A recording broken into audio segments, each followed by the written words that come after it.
सुबह पढ़ी जाने वाली अमृतवाणी को सुबह का नित्य नियम कहते हैं। यह रात्रि के 12 बजे से दिन के 12 बजे तक कर सकते हैं। वैसे इसको सुबह सूर्योदय के समय कर लें। यानी सुबह का जो नित्य नियम होता है, सुबह की जो आरती होती है, परमेश्वर जी ने बताया कि रात्रि के 12 बजे से लेकर, क्योंकि रात्रि के 12 बजे के बाद में दूसरा दिन शुरू हो जाता है, तो परमेश्वर कह रहे हैं कि रात्रि के 12 बजे से लेकर और दिन के 12 बजे तक, यानी 12 घंटे के अंदर आप जी कभी भी सुबह का नित्य नियम कर सकते हैं। इसके बाद परमात्मा ने इस आरती के करने का जो उत्तम समय है वो भी हमें बता दिया। क्या कह रहे हैं परमात्मा? वैसे इसको सुबह सूर्योदय के समय कर लें, यानी सूर्य उदय होने से पहले पहले, जिसको हम लोग भोर का समय कहते हैं, उस समय हम इस आरती को कर लें।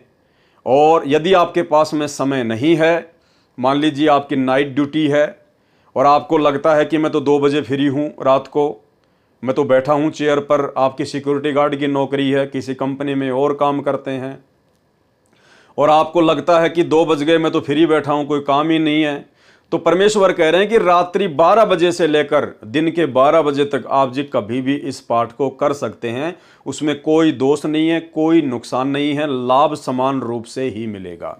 लेकिन जिन भगत भाई बहनों के पास में समय है, तो परमेश्वर ने उनको ये भी आदेश दिया है कि आपने इस नित्य नियम को दिन के 12 बजे तक करने का नियम नहीं बनाना है। अगर आपके पास में समय है तो फिर आप इसको सूर्योदय के समय ही करें, आप इसको सूर्य उदय होने से पहले ही करें, जो कि इसका उत्तम समय है। सुबह पढ़ी जाने वाली अमृतवाणी को सुबह का नित्य नियम कहते हैं। यह रात्रि के 12 बजे से दिन के 12 बजे तक कर सकते हैं। वैसे इसको सुबह सूर्योदय के समय कर लें। नंबर 2 पर है दोपहर की आरती, असुर निकंदन रमैणी। असुर निकंदन रमैणी दिन के 12 बजे के बाद रात्रि के 12 बजे से पहले जब भी समय लगे किए जाने वाला पाठ है। यानी पाठ है ये, इसको पढ़ना है, ऑडियो वीडियो से नहीं सुनना है। और इसका समय क्या बताया परमात्मा ने? दिन के 12 बजे से लेकर रात्रि के 12 बजे तक, क्योंकि दिन के 12 बजे के बाद में दोपहर का समय शुरू हो जाता है। तो परमेश्वर जी ने इसका समय बताया दिन के 12 बजे से लेकर रात्रि के 12 बजे तक। लेकिन परमेश्वर ने इसका भी उत्तम समय हमें बताया हुआ है, दिन के 12 बजे से लेकर 2 बजे के बीच में, क्योंकि वो जो समय होता है वो समय दोपहर का समय होता है। और उस समय यदि हम इस आरती को करते हैं तो यह समय असुर निकंदन रमैणी के करने का उत्तम समय है। असुर निकंदन रमैणी दिन के 12 बजे के बाद रात्रि के 12 बजे से पहले जब भी समय लगे किया जाने वाला पाठ है। वैसे इस पाठ को दिन के 12 बजे से 2 बजे तक किया जाने का विधान है। इसका विधान क्या बताया परमात्मा ने? दिन के 12 बजे से लेकर दिन के 2 बजे तक, यानी 12 से 2 बजे तक यदि हम इस पाठ को करते हैं तो ये समय इस पाठ के करने का, दोपहर की आरती के करने का उत्तम समय है, परमात्मा का विधान है। अब देखो भाई और बहनों, परमात्मा हमें अपना विधान भी बता रहे हैं इन तीनों समय की आरतियों के करने का, और इन आरतियों का उत्तम समय भी बता रहे हैं। फिर परमेश्वर ने हमें रात के 12-12 बजे तक का, दिन के 12-12 बजे तक का समय क्यों दिया? क्योंकि भाई और बहनों, परमात्मा को पता है कि शुरुआत में ये जीव इस भक्ति मार्ग पर इतना दृढ़ नहीं हो पाता है। काल इस जीव को हर प्रकार के बंधनों में बांध के रखता है। जीव के पास में काल ने इतना समय नहीं छोड़ा जो इन आरतियों को परमेश्वर के विधान अनुसार वो शुरुआत में ही करना शुरू कर दे।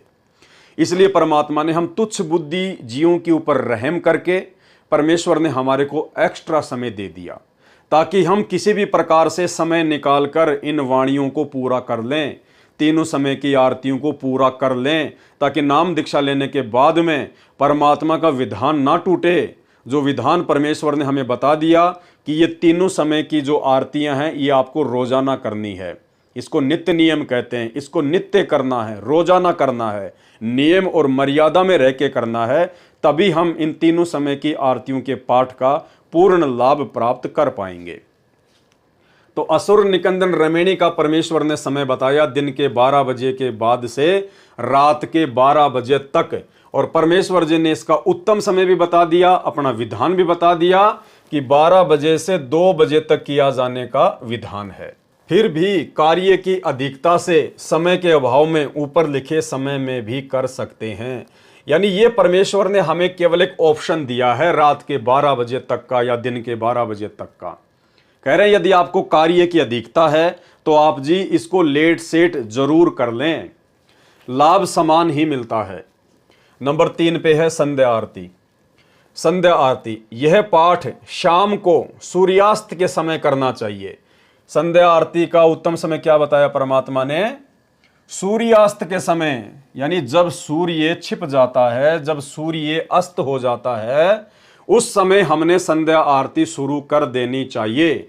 विशेष परिस्थितियों में रात्रि के 12 बजे तक भी कर सकते हैं। यह केवल विशेष परिस्थितियों में है, जिनको समय नहीं मिलता है या जो नए नए भक्ति मार्ग पर लगे हैं वो भाई बहन इसको रात्रि के 12 बजे तक भी पूरा कर सकते हैं।